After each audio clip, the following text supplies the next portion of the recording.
Let me bring in Senator Bernie Sanders tonight from Vermont. Senator, great to have you with us, and thank you for doing this. It's long overdue. What do you want to say to these corporate deserters? What has to happen, Senator? What has to happen is they can't enjoy the benefits of being an American company if they're going to desert us and go to Ireland or go to the UK to take advantage of tax benefits in those countries. And I think the American people are catching on that many of these major countries, major corporations, have no allegiance to the United States of America. Their only allegiance is to the bottom line.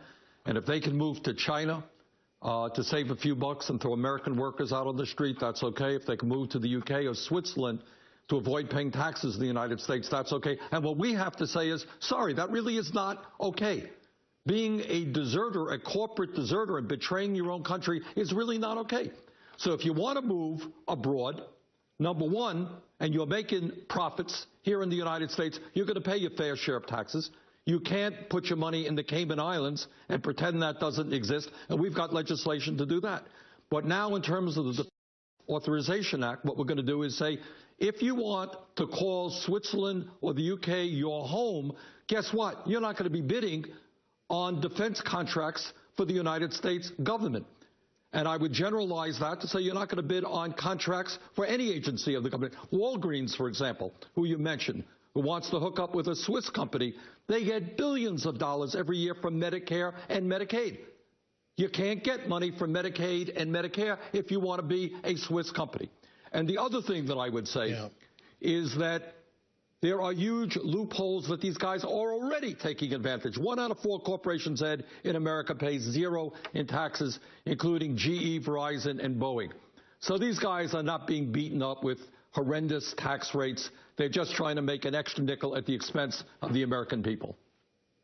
Well, of course, they're going to come back and make the case that the corporate tax rates in this country are way too high, and they've been forced to do this to keep their profits, which absolutely is hogwash. But the numbers are staggering. $20 billion is a lot of money. Are you going to get any help from Republicans on this at all? Because this is somewhat of an economic populist move. No question about it. Well, I surely hope so. And Ed, your point about what they will be saying about high tax rates is exactly correct. Nominally on paper, corporate tax rates are 35%. The last study that I saw in 2010, the effective tax rate was 12.6%. That's what they really pay. And as I mentioned, 1 out of 4 companies pay 0 in taxes. Look, these guys will give any excuse in the world to save a nickel and double-cross the American people. And we've got to be firm on this. So the two things we got to do is, go ahead. I'm sorry, Ed. Well, no, the two things you got to do, go ahead. I didn't mean to interrupt. Go ahead. All right, number one, if you're going to stash your money in a tax haven, it ain't going to work. You're going to have to pay taxes on your profit. Number two, if you want to go to Switzerland and you want to go to the UK, you are not going to bid on contracts with the United States government. That's what happens if you're a deserter.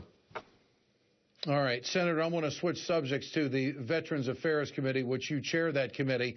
This was a huge story not long ago with the story that unfolded in Arizona. Why can't Congress get something done on this? What's the holdup? And it doesn't sound like anything's going to get done with the latest setback. Tell us about it. Well, Ed, we are working really, really hard on this. As we speak, my staff is working with the Republican staff to see if we can hammer out something in the remaining few days before the August break. Here's the issue. We have enormous needs in the VA, and the reason we have these long wait lines in Arizona and elsewhere has a lot to do with the fact that we don't have enough doctors, we don't have enough nurses, we don't have enough space in many cases, we don't have the medical personnel we should.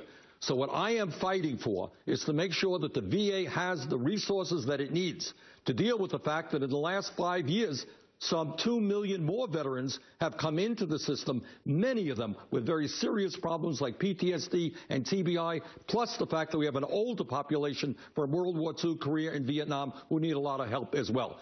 So if we are serious about providing the help that our veterans need, we've got to do that in addition to emergency help to make sure that we deal with the waiting lines immediately through some private care.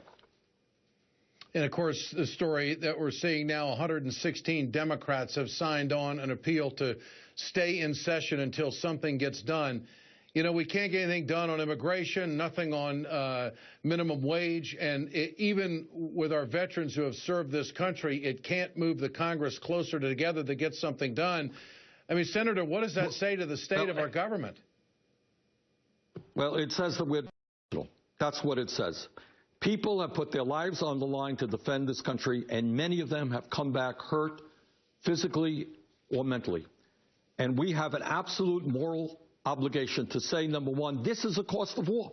You know, it's not just planes and tanks and guns that are a cost of war. The cost of war is taking care of those people who have been hurt in that war. And if we don't have the money to take care of our veterans, then you should not be sending them off to war in the first place. So right now, I got to tell you, Ed, we are working really, really hard to see if we can come up with some compromise between the House bill and the Senate bill, and I hope from the bottom of my heart that we'll be able to do that. Senator Bernie Sanders with us tonight on the Ed Show. Senator, thanks so much for joining us. Appreciate your time.